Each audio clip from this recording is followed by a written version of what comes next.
ಉತ್ಸಾಹ ತುಂಬುವಂತಹ ಗೀತೆಯನ್ನ ಕೇಳಿದ್ರಿ ಅಲ್ವಾ? ನಮ್ಮ ಮುಂದಿನ ಗೀತೆಯನ್ನು ಹಾಡಲು ಬರುತ್ತಿದ್ದಾರೆ ನಿತಿನ್ ಗೌಡ ಮತ್ತು ದೀಕ್ಷಾಶ್ರೀ ಅವರು. ಇವರು ಪ್ರೇಮಲೋಕ ಚಿತ್ರದಿಂದ ಇದು ನನ್ನ ನಿನ್ನ ಪ್ರೇಮ ಗೀತೆ ಚಿನ್ನ ಈ ಹಾಡನ್ನು ಹಾಡಲು ಬರುತ್ತಿದ್ದಾರೆ. ಎಲ್ಲರಿಗೂ ನಮಸ್ಕಾರ. ನನ್ನ ಹೆಸರು ನಿತಿನ್ ಗೌಡ. ನಾವು ಕೋಲಾರದ ಸುರಕ್ಷಿತ ಗಾನ ಕಲಾ ವೇದಿಕೆಯಿಂದ ಬಂದಿದ್ದೇವೆ. ನನ್ನ ಹೆಸರು ದೀಕ್ಷಾಶ್ರೀ. ನಾವು ಈಗ ಪ್ರೇಮಲೋಕ ಎಂಬ ಚಿತ್ರದಿಂದ ಒಂದು ಗೀತೆಯನ್ನು ಹಾಡುತ್ತಿದ್ದೇವೆ.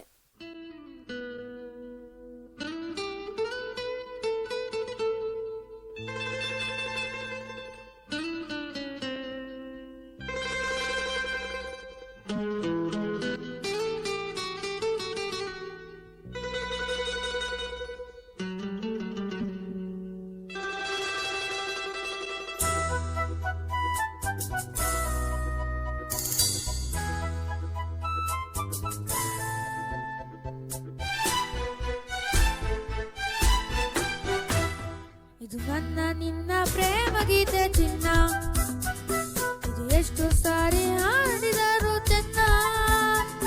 ಇದು ನಿಲ್ಲಲಾರದೆಂದು ಕೊನೆಯಾಗಲಾರದೆಂದು ಈ ಪ್ರೇಮಲೋಕದ ಗೀತೆಯು. ಇದು ನನ್ನ ನಿನ್ನ ಪ್ರೇಮ ಗೀತೆ ಚಿನ್ನ, ಇದು ಎಷ್ಟು ಸಾರಿ ಹಾಡಿ